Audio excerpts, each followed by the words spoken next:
ఎలా ఉంది ప్రచారం? చాలా బాగుందన్న.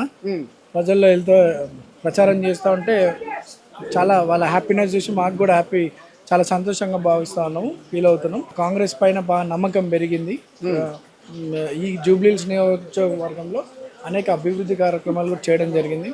ప్లస్ స్కీమ్స్ కూడా అందరికి చాలా అందుతూ ఉన్నాయి. ఫ్రీ కరెంటు అండ్ సబ్సిడీ ఇవన్నీ కూడా చాలా మేము క్యాంపెయిన్లో పోతున్నప్పుడు మహిళలందరూ చెప్పడం, మా కళ్ళ ముందు 20 ఏళ్ళు 30 ఏళ్ళు కానీ అభివృద్ధి జరుగుతుంది, మీరు ధైర్యంగా ఉండండి, ఇప్పుడు గెలిపించుకునే బాధ్యత అని చెప్పే ప్రజలను చూస్తుంటే చాలా హ్యాపీగా ఫీల్ అవుతుంది. అంటే గతంలో అభివృద్ధి జరగలేదు, మీరు వస్తే అభివృద్ధి చేస్తానని చెప్పి మీరు చెప్తున్నారు. కానీ అటు బీఆర్ఎస్ గతంలో మేము అభివృద్ధి చేసామని చెప్పి, అంటే 3 టర్మ్స్ ఆయన కూడా మాగంటి గోపీనాథ్ ఉన్నారు కాబట్టి నాకు వాళ్ళకి తేడా ఉందని చెప్పి ఏ రకంగా చెప్పగలుగుతున్నారు వాళ్ళకి?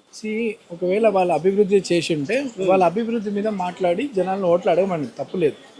అది జనరల్ బడ్జెట్ కింద కామన్ ఎవ్రీ ఇయర్ వచ్చే 5 crores బడ్జెట్లో అక్కడక్కడ చేసి ఉండొచ్చు. కానీ 30 సంవత్సరాలు కాని అభివృద్ధి 3 నెలల్లో రేవంత్ అన్న ప్రత్యేక దృష్టి పెట్టి 3 మంత్రులను అపాయింట్ చేసి ఇంత డెవలప్మెంట్ యాక్టివిటీ ఎప్పుడు కూడా జరగలేదు. ఈ గత 10 సంవత్సరాలుగా ఒకవేళ బీఆర్ఎస్ చేసినట్టు అభివృద్ధి ఏమన్నా ఉంటే అడిగి ఓట్లు అడగమండి, అభ్యంతరం లేదు. అవి అడగకుండా కాంగ్రెస్ పార్టీని డ్యామేజ్ చేయాలి, నవీన్ యాదవ్ని వ్యక్తిగతంగా డ్యామేజ్ చేయాలనుకుంటే అది పొరపాటు. అండ్ వాళ్ళు సింపతి మీద ఓట్లు అడగడం జనాలకి తెలుసు. కాంగ్రెస్ పార్టీ మాత్రం అభివృద్ధి లక్ష్యంగా చేసినటువంటి కార్యక్రమాలని ఇస్తున్నటువంటి సంక్షేమ పథకాలని చూపిస్తూ ప్రజల్ని ఓట్లు అడుగుతున్నాం మేము.